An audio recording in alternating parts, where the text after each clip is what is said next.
Donc je fais des lanternes magiques. Et chaque lanterne magique est un portrait d'un épileptique que j'ai rencontré. Donc au total, j'en ai 5. Et donc ça, c'est une sur les 5. Donc celui-ci, c'est la première fille que j'ai rencontrée qui s'appelle Anne. Et du coup, en fait, j'y connaissais rien en épilepsie avant de la rencontrer. Et ce qui m'a intéressée, c'est que je lui ai demandé comment se passaient ces crises, et notamment qu'est-ce qu'elle ressentait au moment de ces crises. Et donc, elle m'a parlé des auras. Et donc, une aura, c'est ce que l'épileptique ressent avant que sa crise arrive. Donc, elle a un goût de métal, elle a une sensation de fumée qui monte, etc. Et en fait, elle a en plus de ça des hallucinations.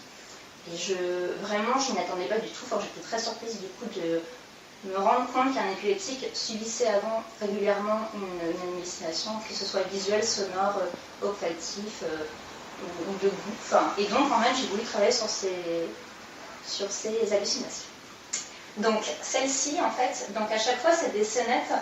Enfin, j'essaie de représenter par l'image ce qu'ils m'ont décrit. Donc, il y a forcément une transformation parce que c'est ma perception sur ce qu'ils m'ont expliqué. Donc là, en fait, Anne, quand elle a des crises, en fait, elle a l'impression que quelqu'un la poursuit. Donc, elle se met à courir. Donc, en fait, sa crise, c'est le fait de courir, que ce soit dans la rue, chez elle, n'importe où. En fait, sa crise, c'est qu'elle court. Et donc, elle, en fait, elle perçoit du coup avant quelqu'un qui la poursuit. Et donc, en fait, elle a peur. Forcément, elle est terrifiée. Et donc là, j'ai représenté, en fait, je voulais représenter une scène de quelqu'un qui court. Et donc, j'ai travaillé sur la chronophotographie, donc l'image décomposée du mouvement. Et donc là, tout simplement, dans l'espace d'exposition qu'il va y avoir, qui est une boîte noire, il y aura cette petite lanterne qui tourne. Et donc, du coup, on peut voir aussi bien en projection qu'à l'écran ce personnage d'homme, enfin de silhouette d'homme, qui court et donc sa décomposition du mouvement. En fait, au tout début, quand on m'a parlé de ce projet d'épilepsie, je dois avouer que j'étais pas très inspirée. Enfin, c'est forcément un sujet qui est très très compliqué à traiter. Moi, c'est pas du tout les sujets sur lesquels je travaille habituellement. Et puis, du coup, je me suis lancée dans ce projet. Enfin, je me suis dit, allez, on y va. Je pense que j'avais que des choses à apprendre et j'ai appris beaucoup, vraiment. Et en fait, ce qui m'a vraiment particulièrement plu, c'est la rencontre avec les gens. Enfin, ça, c'était, je pense, une des choses les plus importantes de ce que j'ai vécu. Et puis en fait, je voulais absolument travailler sur une sensation, en fait, une impression qu'ils ressentent quand ils ont leur crise, donc avant, pendant ou après, qui est du coup une sensation de béatitude, ou soit ça, ou soit de frustration et d'angoissement, ou enfin en tout cas quelque chose de forcément à part du réel. En fait, vraiment un espace qui est vraiment autonome, où on se sent complètement déconnecté. Donc en fait, ma pièce, je l'ai vraiment à la base réalisée comme ça en fait. Je voulais vraiment un espace autre. Je voulais vraiment, en fait, on est complètement une perte de temps, une perte de repères. Et j'avais vraiment envie qu'on soit complètement hypnotisé par les images qui sont données.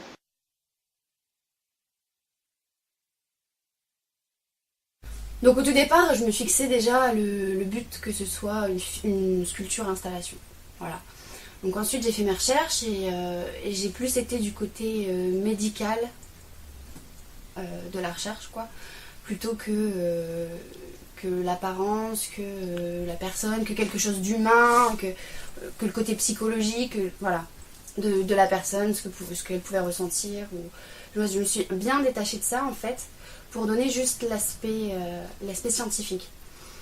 Donc j'avais un petit avantage ou inconvénient, je sais pas comment on peut le présenter, c'était de justement faire mon installation sculpture entre guillemets à l'extérieur, donc en œuvre appel. Donc c'est quelque chose qui devait se voir d'assez loin pour le spectateur, pour attirer l'œil aussi, montrer que quelque chose se passait à l'intérieur de cette chapelle.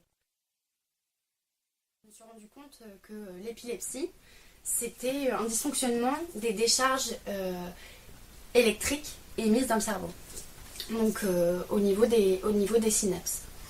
Donc il y avait deux sortes de décharges en fait, au niveau des synapses chimiques et synapses électriques. Donc j'ai joué là-dessus par rapport à 2 jeux de lumière différentes et donc 2 couleurs de lumière différentes aussi. Donc, comment expliquer? En fait, j'ai joué sur le fait que les neurones, les connexions dans le cerveau ressemblent, à s'y méprendre, ressemblent énormément à des branchages, à la végétation, en fait. Et donc, les premières images que j'ai pu voir sur le net ou dans mes recherches, c'était que ce qui m'a frappé, c'était la ressemblance qu'il y avait entre ces neurones, ces connexions qu'on a à l'intérieur du cerveau et la végétation morte de la nature. Donc tout ce qui est arbres, les prairies. Voilà, donc c'était un petit peu un paradoxe parce que finalement, à l'intérieur du cerveau, c'est vraiment très actif et puis fatalement en hiver, quand les feuilles tombent, les arbres paraissent assez morts, même s'ils sont vivants.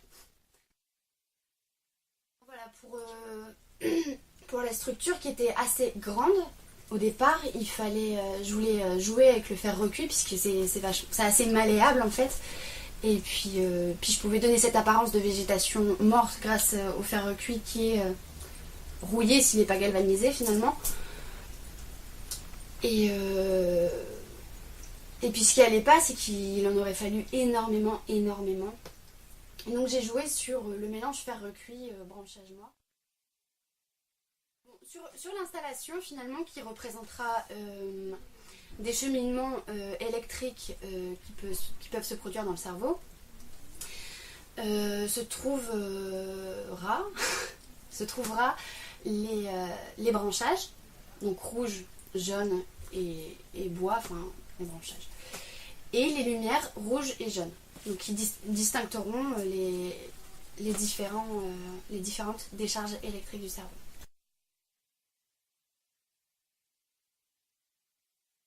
C'était vraiment pour moi une énigme en fait, de faire une œuvre d'art à partir de ce thème-là. Et c'est très bizarre parce qu'à ce moment-là, quand Mélina me parlait de la pièce, de son rapport à l'épilepsie, je lisais un livre qui s'appelle Pauvre Miss Finch, qui est de Wilkie Collins et qui justement parle d'un épileptique. Et j'ai trouvé ça très bizarre. Donc j'ai lu le livre. Et après je l'ai oublié. Jody m'a invité à faire une pièce pour l'exposition. Et là, en fait, la première idée que j'ai eue pour faire cette fameuse pièce, c'est du bleu. Alors, voilà, un couloir avec du bleu, une matière bleue. Et c'est maintenant, quand j'y repense et que je me dis, il faut vraiment que j'explique comment est-ce que j'en suis venue là, que je me dis, en fait, c'est à cause de ce fameux livre Pauvre Miss Finch, parce que dedans, en fait, ils expliquent qu'il y a un personnage qui est épileptique et qu'on le reconnaît parce qu'il est bleu. Et s'il a la peau complètement colorée en bleu, c'est parce qu'il a pris du bromure de potassium. Et le bromure de potassium, c'était le premier médicament qu'on utilisait au 19e siècle contre l'épilepsie et qui fonctionnait.